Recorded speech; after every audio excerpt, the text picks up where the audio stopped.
Chapter 22. Brothers and fathers, hear the defense that I now make before you. And when they heard that he was addressing them in the Hebrew language, they became even more quiet.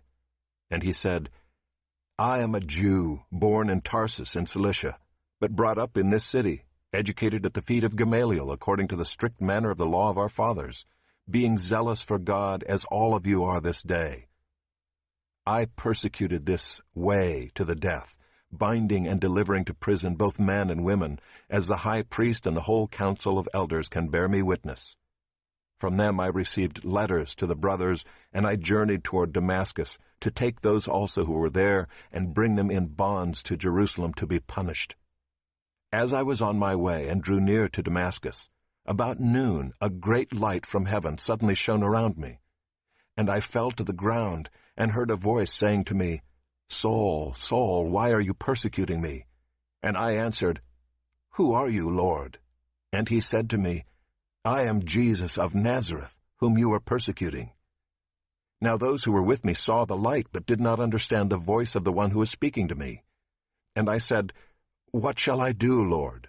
And the Lord said to me, Rise and go into Damascus, and there you will be told all that is appointed for you to do. And since I could not see because of the brightness of that light, I was led by the hand by those who were with me, and came into Damascus. And one Ananias, a devout man according to the law, well spoken of by all the Jews who lived there, came to me, and standing by me said to me, Brother Saul, receive your sight. And at that very hour I received my sight, and saw him. And he said, The God of our fathers appointed you to know his will, to see the righteous one, and to hear a voice from his mouth. For you will be a witness for him to everyone of what you have seen and heard. And now why do you wait? Rise and be baptized, and wash away your sins, calling on his name. When I had returned to Jerusalem and was praying in the temple, I fell into a trance, and saw him saying to me, Make haste and get out of Jerusalem quickly, because they will not accept your testimony about me. And I said, Lord, they themselves know that in one synagogue after another I imprisoned and beat those who believed in you. And when the blood of Stephen your witness was being shed, I myself was standing by and approving and watching over the garments of those who killed him. And he said to me, Go, for I will send you far away to the Gentiles.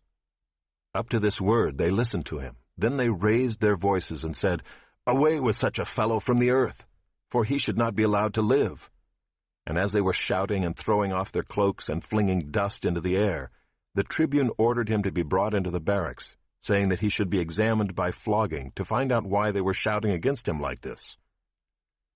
But when they had stretched him out for the whips, Paul said to the centurion who was standing by, Is it lawful for you to flog a man who is a Roman citizen and uncondemned?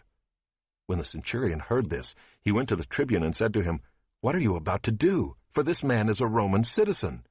So the tribune came and said to him, Tell me, are you a Roman citizen? And he said, Yes. The tribune answered, I bought this citizenship for a large sum. Paul said, But I am a citizen by birth. So those who were about to examine him withdrew from him immediately, and the tribune also was afraid, for he realized that Paul was a Roman citizen and that he had bound him. But on the next day, desiring to know the real reason why he was being accused by the Jews, he unbound him and commanded the chief priests and all the council to meet, and he brought Paul down and set him before them.